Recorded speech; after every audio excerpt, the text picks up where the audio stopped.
जाता है कि अभी भी जो रजिस्ट्रार के पास भी जाते हैं तो वहाँ पर भी यही जवाब दिया जाता है कि बैंक के ऊपर लागू नहीं होता है। तो इसीलिए इस बारे में लोगों को बहुत सजग होने की ज़रूरत है और आपको मालूम होना चाहिए कि क्या पेचीदगियाँ हैं और क्या अधिकार हैं आपके और कानून क्या कहता है इस बारे में। 2013 में एक मामला आया था Thalapalam cooperative societies versus Kerala state government का। वहाँ पर कोऑपरेटिव सोसाइटीज को उन्होंने स्टेट बॉडीज मानते हुए फैसला पारित कर दिया था और उसके बाद ये पूरा मैटर सुप्रीम कोर्ट तक पहुंचा। 2013 में सुप्रीम कोर्ट ने फिर रूल आउट किया उसमें कि इसको कोऑपरेटिव जो संस्था है उसको नहीं माना जाएगा, क्योंकि जो अंशदान था वहाँ गवर्नमेंट का जो अंशदान था वो बहुत कम था और वनस्पत की जो पूरा ओवरऑल मान लीजिए कि 400 करोड़ का निवेश है, 400 में से मात्र 50 करोड़ का निवेश गवर्नमेंट का है और बाकी पूरा पब्लिक मनी है।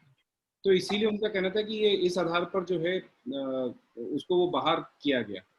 लेकिन उसमें भी एक इम्पॉर्टेंट बात ये थी कि सुप्रीम कोर्ट ने पॉइंट आउट किया कि जो धारा 2 की बात करें, धारा 2 के तहत जैसे 2F है, अब उसमें 2F जो है वो साफ कहता है कि you can get information from any private body which can be access by public authority under any other law for the time being in force. यानी आप ऐसी इंफॉर्मेशन जो किसी प्राइवेट बॉडी के पास भी है लेकिन अगर वो गवर्नमेंट उसको उस समय के कानून या किसी नियम के तहत उसको पा सकती है तो वो उसको इंफॉर्मेशन को आप एक्सेस कर सकते हैं।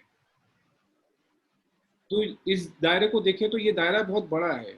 जैसे हमने पहले भी चर्चा की कि कई बार प्राइवेट हॉस्पिटल हैं, अब प्राइवेट हॉस्पिटल की कुछ लिमिटेड इंफॉर्मेशन जो कि मान लीजिए कि उनके वेस्ट डिस्पोजल से रिलेटेड है, नगर निगम उसको करता है।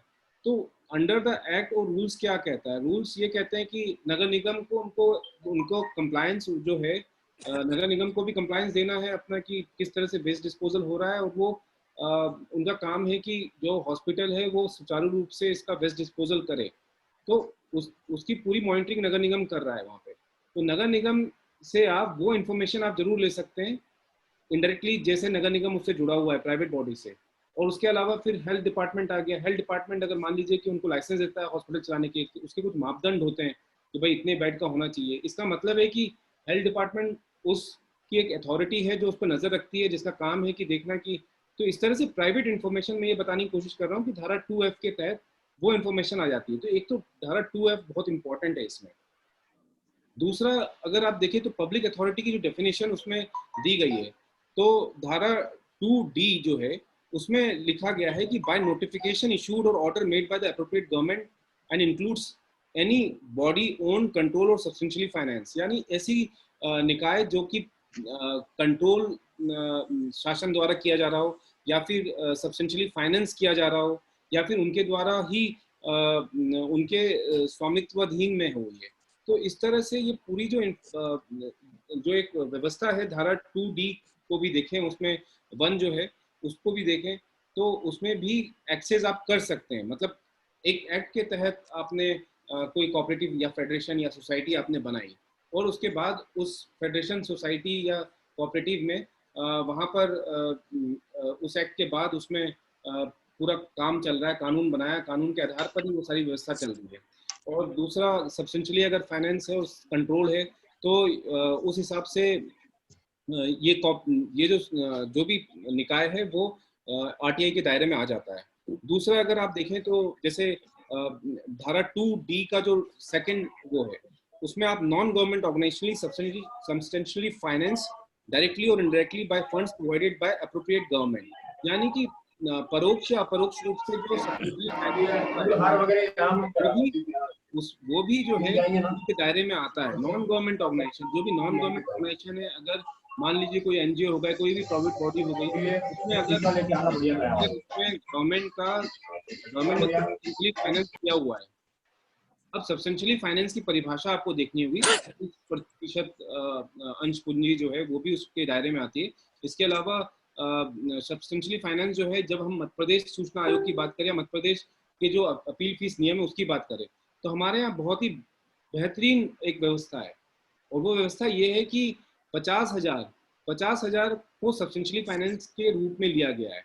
50,000 एक बहुत छोटी सी रकम होती है और उसमें अगर कोई भी बॉडी जहाँ पर ये कहा जाता है कि आप वहाँ पर एक्सेस करना चाहते हैं, अगर आप ये देख लीजिए कि उसमें गवर्नमेंट का परोक्ष या अपरोक्ष रूप से 50,000 रुपये का भी निवेश है, तो वो सूचना के अधिकार के दायरे में आ जाएगी। रीवा का ही वहाँ का मैटर था, मुझे याद है ट्रस्ट लक्ष्मण बाग ट्रस्ट का मैटर था। शुरुआत में कलेक्टर ने जानकारी देने से मना कर दी। कलेक्टर पदेन उसके कर्ता धर्ता होते हैं, तो उन्होंने जानकारी देने से मना कर दी। जब ये मैटर सूचना आयोग में मेरे पास आया तो हमने उसको स्टडी किया। उसके बाद हमने उनको ऑर्डर किया कि नहीं, इसमें आपको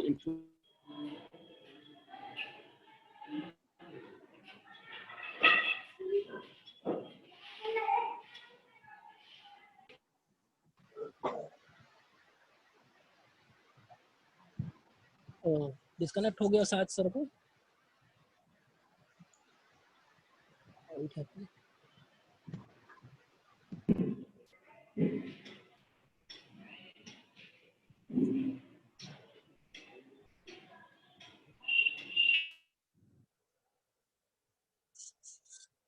और आप सभी लोगों से अनुरोध है कि कृपया अपना माइक म्यूट करके रखें।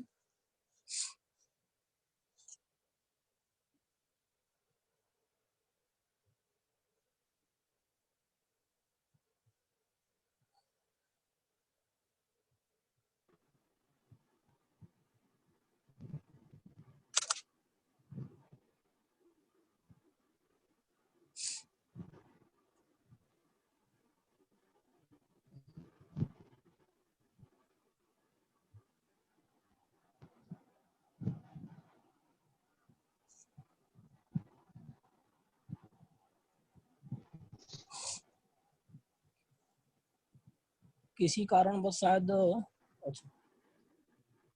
he is trying to enter, okay.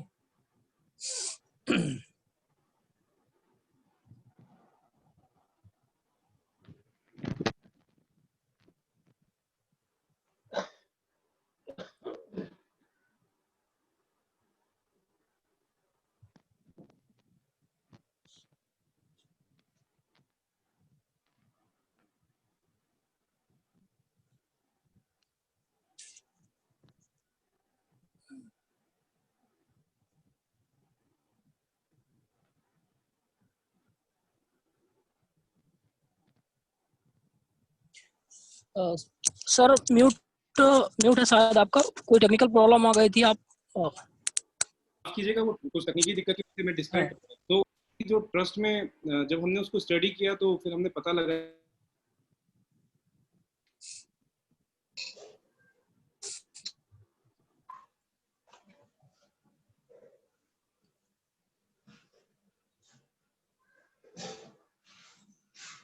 आवाज नहीं आ रही है।